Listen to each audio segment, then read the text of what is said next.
So, contractions are 4 to 5 in 10 minutes, 75 seconds long, and moderately strong.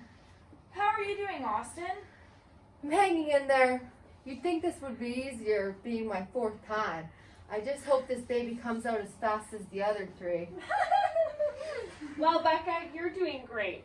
Just keep monitoring Austin like you have been. I'm going to go relieve Julie for her break. We're a little short-staffed today. Well, that doesn't sound very safe. Who's this? I'm the Risk Mitigation Fairy. I show up to educate nurses about potential risks before someone gets hurt. Leaving your student unattended doesn't sound very safe. No one is going to get hurt. I'll only be next door for half an hour. This is an example of an unsafe violation. Well, 3 actually. Exceptional, optimizing, and routine violation. Basically a shortcut where patient safety is not the goal, which you consider to be a one-time breach due to unusual circumstances. I thought nurses are supposed to practice in a way that reflects their training and capacity. Can anyone tell me the definition of patient safety? Ooh! Becca? Patient safety is the prevention of errors and adverse effects to patients.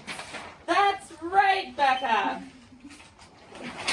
Not only is leaving Becca alone here a risk to Austin, it's against your nursing standards, Cass.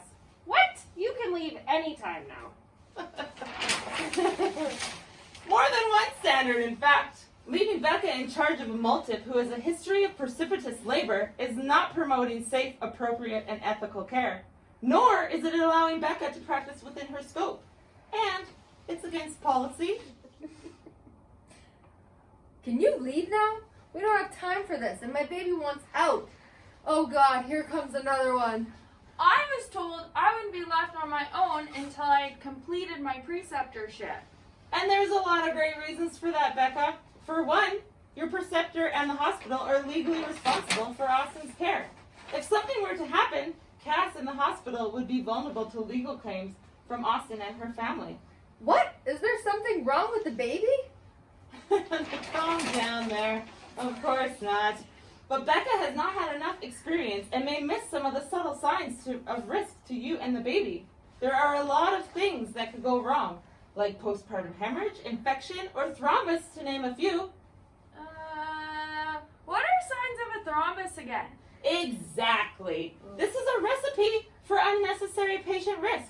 Cass, it's your job to ensure Becca gets a proper guidance and that Austin gets safe and effective care. Something could go horribly wrong in the 30 minutes you're gone. What the actual F? It's okay, it's okay.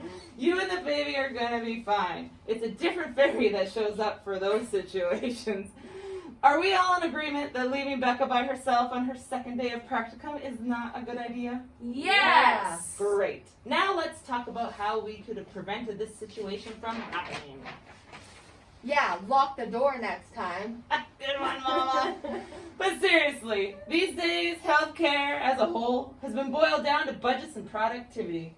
Nurses have been forced to play the game against the clock. As a result, the quality of care has taken a back seat to just getting stuff done and getting through the day. And we all could use a little more mindfulness in our practice. Oh God, she's going to start making us meditate now. Mindfulness is not meditation. It's a deliberate effort to observe and engage in the present moment. It helps us notice shifts in our thoughts and feelings that influence our behavior. In nursing, being mindful allows you to objectively move through the day, directing your care based on ethics and best practice. That's great and all, but that doesn't help me if my preceptor isn't mindful. True. The biggest error in this situation is that you two didn't take the time to establish goals and expectations before you hit the floor running. Before you started, the two of you should have sat down and reviewed the goals of the preceptorship and Becca's skill base and knowledge level. That way, Becca wouldn't have been delegated beyond her skill level, utilized as staff, and left alone in a new situation and pressured to lower her standards. I suppose now you want us to have a therapeutic conversation? More like a direct, constructive, competent conversation to review the information that defines your relationship. The most common communication blockage affecting healthcare is the hierarchy nature of healthcare. But you can use these differences to improve communication and patient outcomes.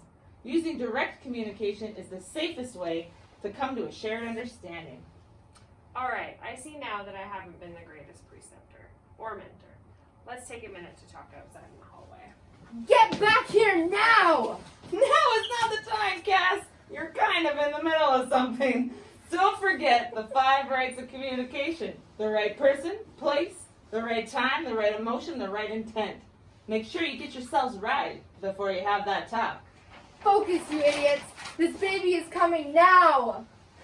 You guys seem to be busy and my work here is done. Remember, practice within your limits, talk directly, and always, the safety is the goal.